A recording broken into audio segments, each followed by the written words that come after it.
David, ¿hace cuántos años iniciaste en esto del periodismo? En 1995. Nosotros siempre era de la idea hacer periodismo ambientalista. En 1995 yo recuerdo, mi primer escrito lo hice para la guía ambientalista, de el que Dios lo tenga en su santo bien, a Pedro Félix Obregón, ¿verdad? Y éramos un grupo. Me acuerdo que ahí estaba Mario Guevara, Elvira Blas, la Fátima Obregón, Luz Marina Rizzo, que es mi ex esposa, una excelente persona. Y bueno, Trinidad Vázquez, éramos ambientalistas, soñamos en utilizar el periodismo como puente para educar a la población. En 1995. Claro que en el 93 y medio, 94 que se inicia en la universidad y a conocer la gente, el medio ambiente, pues hubieron becas, pues con el doctor Jaime Inser Barquero yo lo conocí haciendo monografía, que la monografía se llamaba Comunicación para el Desarrollo Sostenible.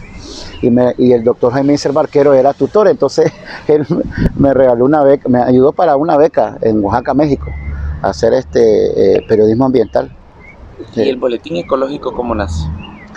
Mira, nosotros hacíamos la guía ambientalista, después hicimos una iniciativa en Radio Universidad, con Luis López, me acuerdo, se llamaba La Hora de la Naturaleza.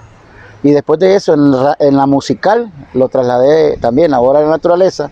Y así fuimos en varias radios y ahí vamos haciendo periodismo ambiental. Entonces, como éramos referencia a otros periodistas que hacen a diario noticias, nos citaban, nos buscaban, nos pedían información y así era. ¿Qué pasó? Yo como en el 98, que entró famosos los correos electrónicos y todo eso, entonces decidí hacer el boletín ecológico y mandaba a todas las direcciones de Marena, a todos los correos electrónicos de Marena, a todos los correos de INAFOR, a todos los correos de las instituciones del Estado mandaba el boletín ecológico, me acuerdo, ¿verdad?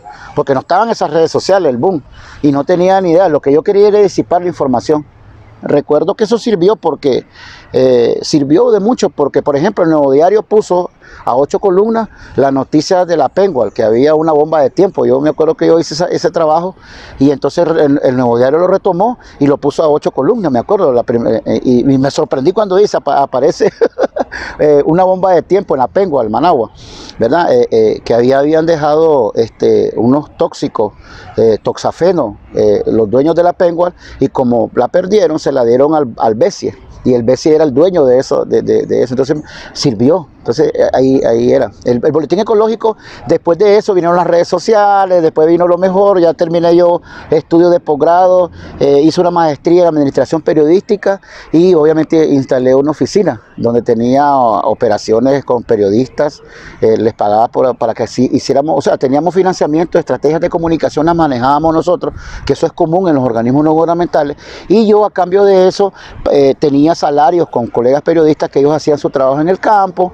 Y así trabajamos, el periodismo investigativo, siempre persiguiendo, ¿qué te puedo decir? El periodismo independiente que le hace incomoda al poder. Y en el caso nosotros, el poder que nosotros incomodamos es al maderero, es al dueño de fincas camaroneras, era al minero, que los dueños de minas destruyen, era al dueño de, por ejemplo, el caso de la tilapia, lo manejamos nosotros cuando quisieron instalar las tilapias en el lago de Managua. Entonces así hemos venido trabajando, ese era nuestro trabajo. Ese era nuestro trabajo, trabajar, conocer a todo el tema medioambiental a nivel centroamericano. Éramos referencia, David Quintana, el periodista ecológico, me decían, hasta el 2018. No creas que en el 2018 empiezan los golpes, no, desde antes a nosotros, me acuerdo con el colega periodista de Confidencial, ya estaba ahí este muchacho, y fuimos a hacer un reportaje de madera en Dipilto y Jalapa, y ahí nos secuestraron los madereros, y también subimos al cerro más alto de Nicaragua, que es el Mogotón, y subimos hasta la cumbre y ahí descubrí unos tractores extrayendo madera, y yo hice esas imágenes. Me acuerdo que caminé con 2 soldados del ejército, el gordo allá arriba, que ahí son creo que son 2100 y pico metros sobre el nivel del mar, pero es el lugar más alto de Nicaragua, el Cerro Mogotón. Entonces subí, ahí estaban los madereros y asustados a los madereros, y yo haciendo imágenes y todo, y se regó en todos los medios de comunicación. me acuerdo. Esa noticia yo la hice, contribuí a mi patria a eso porque frenamos la madera por un momento. También hice reportaje sobre cuando se secó el salto a Estanzuela, que ya no es salto ya. El que me diga a mí que ese es un salto, eso no es salto ya, y lo secaron. ¿Y quiénes lo secaron? Desde que llegó Ortega, porque cuando Ortega llega en el 2007, a través de ese pacto, porque nunca ha ganado elecciones, ¿verdad? Llegó a través de un pacto. Ya Ortega empezó a entregar concesiones a los madereros sandinistas en Dipilco y Jalapa, en Ocotal, en Somoto, en toda esa zona. Y obviamente que las consecuencias de cuando se secó la Estanzuela es por esa gestión. Porque no es porque yo defienda a los gobiernos liberales, pero aquí cuando Jaime Inser Barquero y los demás ambientalistas estuvimos trabajando con Camilo Lara, ¿ya? Entonces estábamos haciendo ese trabajo de conservación. Todo ese trabajo hacía Boletín Ecológico, ¿ya? Hasta el 2018 que nosotros nos invitaron a hacer un recorrido donde se estaba quemando la reserva Indio Maíz. Y fuimos el 10 de junio, el 10 de abril. Sí, el 10 de abril. Y fuimos una comitiva, iba Gerald Chávez, que estaba con el Canal 14. Ahí iba la prensa, la Cintia. Ahí iba otro equipo de prensa y iba Quintana. Y me acuerdo que la policía nos secuestró bajándonos del castillo. Ahí nos tuvieron todo el día hasta las 5 de la tarde que nos entregaron las identificaciones y todo. Y nos mandaron al hotel a dormir y nos regresaron, nos vigilaron por tierra, por aire, porque no nos dejaron ir por avión. Ayer lo bajaron de la avioneta. Y por agua, porque en la lancha detrás venía la lancha del ejército de la policía. O sea, nos siguieron por los tres, sin sospechar que 8 días después iba a explotar todo. ¿Qué cambió el 2018 en David Quintana? Yo pienso que descubrí la lealtad al periodismo independiente y el compromiso. Cambió todo, me divorcié. Me causó el divorcio la dictadura. Me causó muchas heridas. Una vez tuve un taller en Guatemala en el 2020 y ahí lloré porque andaba enojado con mis colegas que trabajaban conmigo, que me abandonaron, me sentía frustrado. Yo los regañaba. ¿Y qué cambió ya? David Quintana no es el mismo porque me siento sensible a eso. Cada vez que me recuerdo todo eso lloro. Yo creo que ya no va a ser igual, porque me acuerdo que yo miré cuerpos mutilados. ¿Qué te puedo decir? Yo creo que en Quintana cambió todo. O sea, tenía un matrimonio, tenía una casa. Todos los días tomaba mi vehículo y me iba de mi trabajo a mi hogar. Era un matrimonio. Y ahí cambié todo eso hasta estar aquí, desterrado. Pero me doy cuenta que es una misión de Dios. Yo creo que es una misión porque las cosas que he hecho, no solamente lo que hacía en las calles de Nicaragua, con los jóvenes, ayudarles, documentar todo en las calles, y abrazar a la gente llena de sangre, y hasta venir aquí a Costa Rica a ayudar a salvar, porque yo creo que a través de las sopas que hacía, a través de la comida, le salvé la vida a Marín. Porque ¿quién le iba a dar comida a ese pobre hombre? Si estaba encerrado en su casa. O a Robertito, o a otra señora que es costarricense, allá en Coronados, que le llevaba comida. Entonces yo digo que vine a hacer una misión, Dios me mandó a eso. Entonces, si es un sacrificio, no me puedo quejar. Pienso de que si hay algo que mi madre me enseñó es que podés estar en cualquier circunstancia. Entonces, lo único que si quisiera que regresara a Nicaragua era la vida normal de andar en las calles de mi país. Eso es lo que deseo más, la vida normal en mi país. En 2021 te tocó exiliarte, sí, a Costa Rica buscando protección por amenazas de muerte y encarcelación en tu contra. ¿Cómo viviste ese momento? ¿Te costó? ¿Fue fácil para vos decidir salir? Fueron 2 personas determinantes para salir de Nicaragua. Y una de ellas fue mi mamá. Sí, y mi mamá me dijo, me acuerdo, por eso pienso de que estoy bien. Me dice, mamá, hijo, mira, yo ya estoy vieja, dice, tengo 80 y pico de años y te voy a ir a dejar comida, me dice, al chipote. No, hombre, me dice, te aguanto todo menos eso, andate. Entonces, yo creo que celebraron, hicieron una fiesta cuando salí, porque mi mamá era una de las que decía, Dios mío, ¿a qué hora me dice que te dispararon? ¿A qué hora me dice que ya no vas a regresar? ¿A qué hora me dice, ya le bajé todos los santos? Dice, adiós, dice, y vos no haces caso. Y mi papá también, que estaba también vivo para esa época, ¿verdad? Mi papá me había reconciliado con él, y mi papá me decía, ay, hijo, sos un héroe esto, pero sos necio, ya no andate. Y obviamente después conversé con Mario Oviedo, me fue clave eso, y me dice, andate, después yo me voy, y qué sé yo. Y ya ves, ya la capturaron.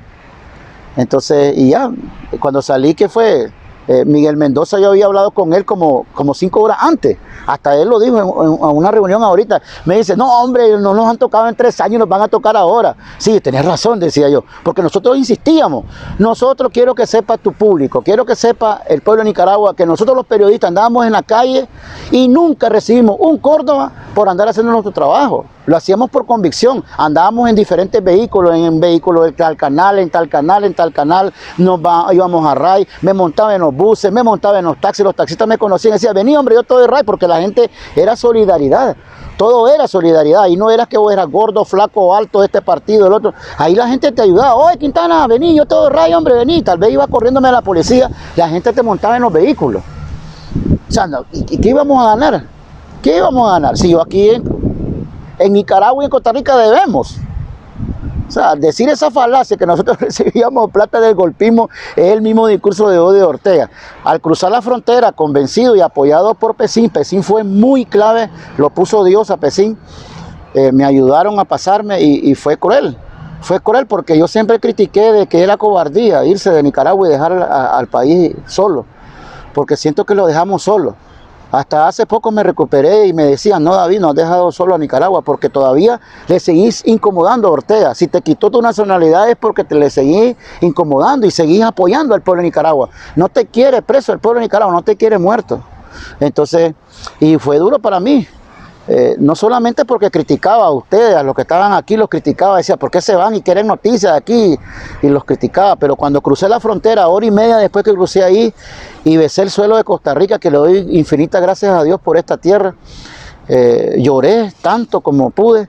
Y después llegué a una pulpería donde le dicen un tipo macho. Yo pensé que era macho como le decimos en Nicaragua, pero macho porque es blanco. Y me reconoció, oye, David Quintana está aquí. Entonces me dieron café, me dieron de comer. Bueno, como dice mi mamá, si hubiera sido mujer, hubiera sido prostituta.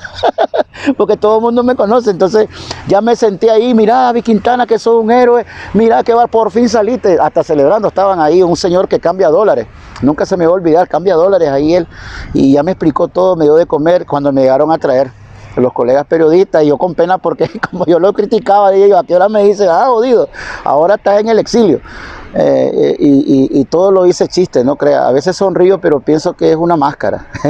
Adentro tengo bastante cosas que oculto, no de dolor, porque no todo llanto es calamidad, no todo llanto es calamidad, hay llantos que es también de satisfacción de decir, has hecho mucho por tu país. ¿Qué te puedo decir? Ahora que miro a mi ex esposa con nuevo esposo, con sus hijos, digo yo, bueno, eso es lo que Dios quiso. A mis hijas ahí y obviamente pues pienso que Dios algo tiene preparado. Entonces ahí estamos. Yo creo que el exilio, lo que más duele el exilio es ver que hay personas que están bien necesitadas y no podés apoyarles porque uno tiene que sobrevivir. Y en lo que se puede hacer es cocinarles y llevarles comida, algo, no se puede todo el tiempo, ¿verdad? Pero bueno, yo quiero aprovechar también para agradecer a los organismos internacionales, sobre todo a Pecín. Ha sido muy clave. Pecín ha sido una organización que nos ha acuerpado 100% al periodismo independiente, al periodismo comprometido con esta situación que es verdaderamente defender la libertad de expresión desde cualquier trinchera. Sí. La dictadura, David, te ha quitado mucho, pero se atrevió a quitarte tu nacionalidad y bienes. ¿Crees que la dictadura se atreva más? Hablando desde David Quintana. Yo pienso que todo el tiempo la dictadura ha querido atreverse más, hasta verte muerto. Entonces, y la dictadura se va a atrever a más. Yo conocí desde 1994 Desde 1994 yo venía siempre escribiendo y decía, Daniel Ortega es un criminal. El sandinismo es el cáncer de Nicaragua. Y ahí pueden buscarlo. Yo te invito a tus seguidores.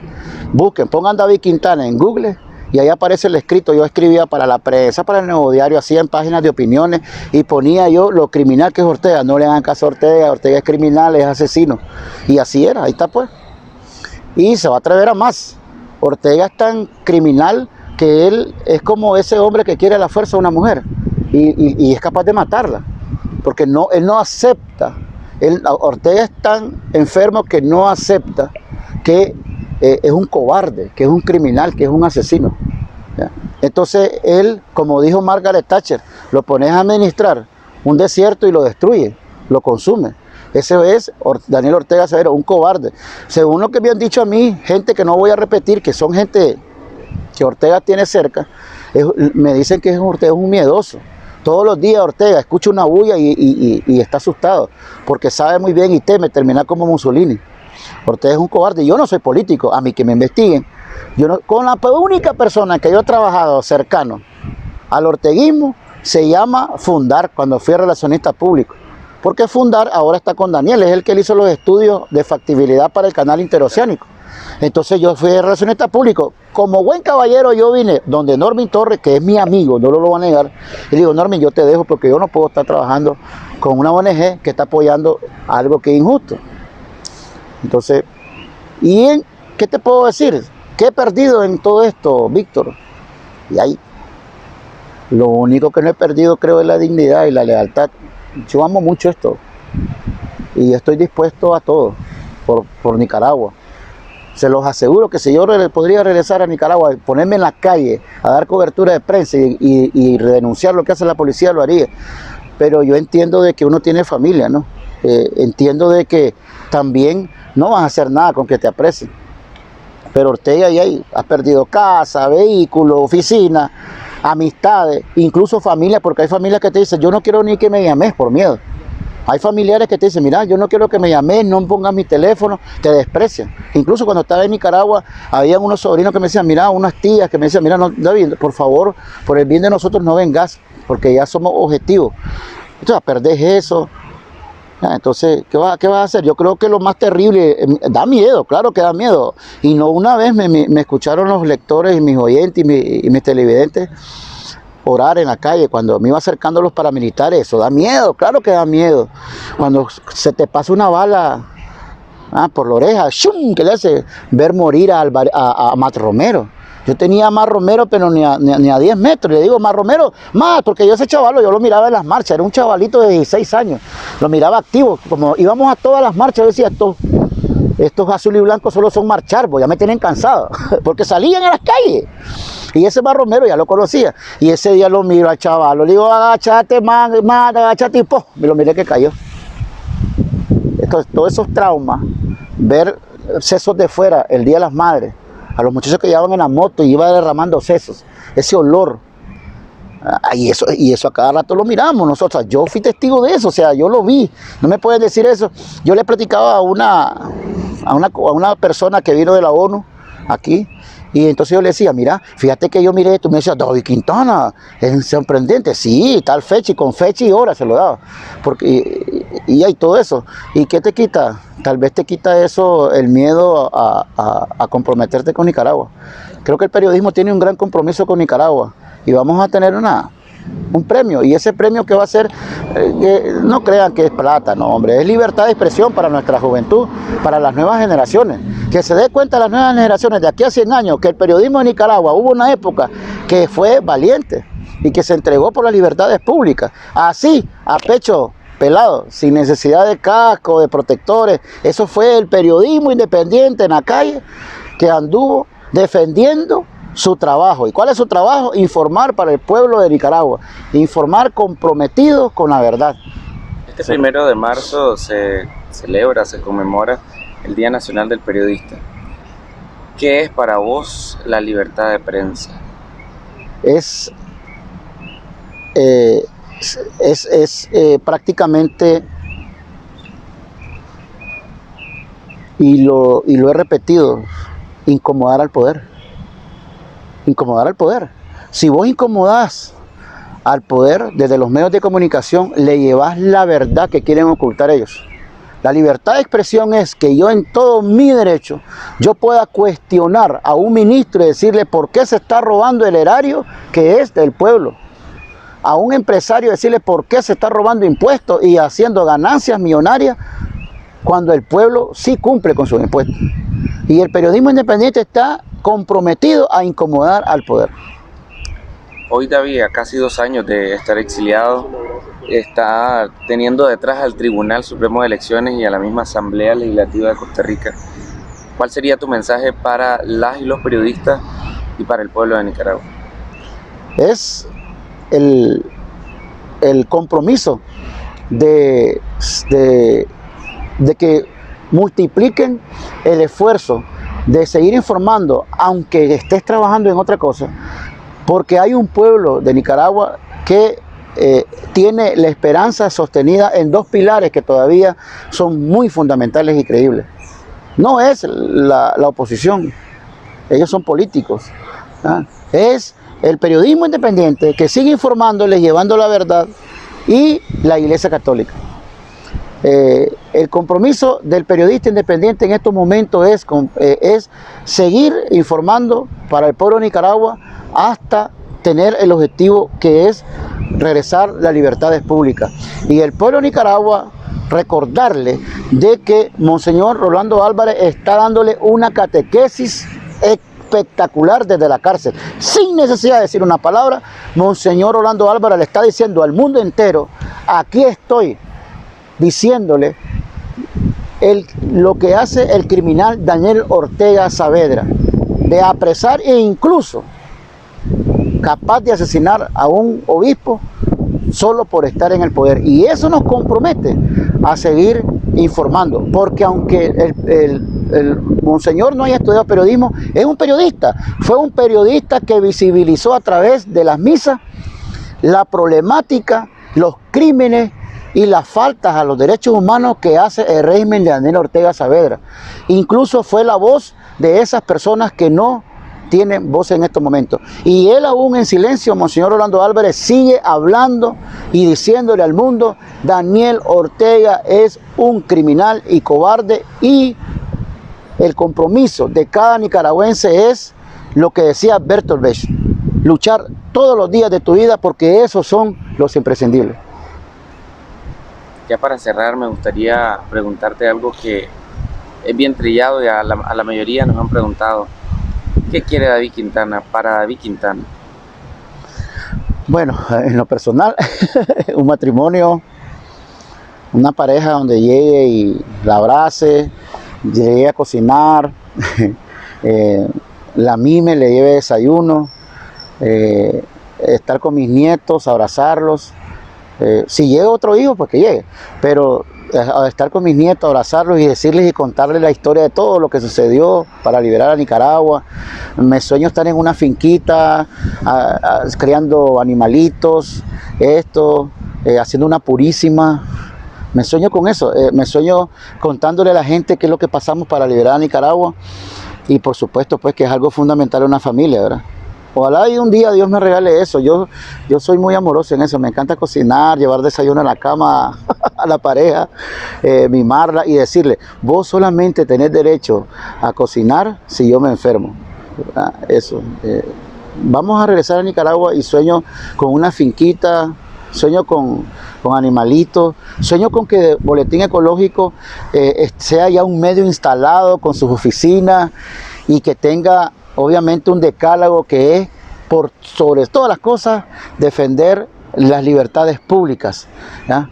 Decía un sociólogo chileno que ellos aman la democracia porque les costó, ¿ya? En Nicaragua le va a cuesta la democracia y la vamos a amar por eso. No vamos a permitir que nadie más vuelva a acribillar al país, y ojalá que un día mis nietos entren a un colegio donde diga Colegio Alvarito Conrado.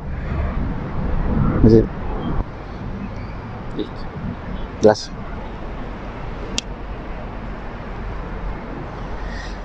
y así va a ser. Calle Avenida Quintana. Ángel Gaona.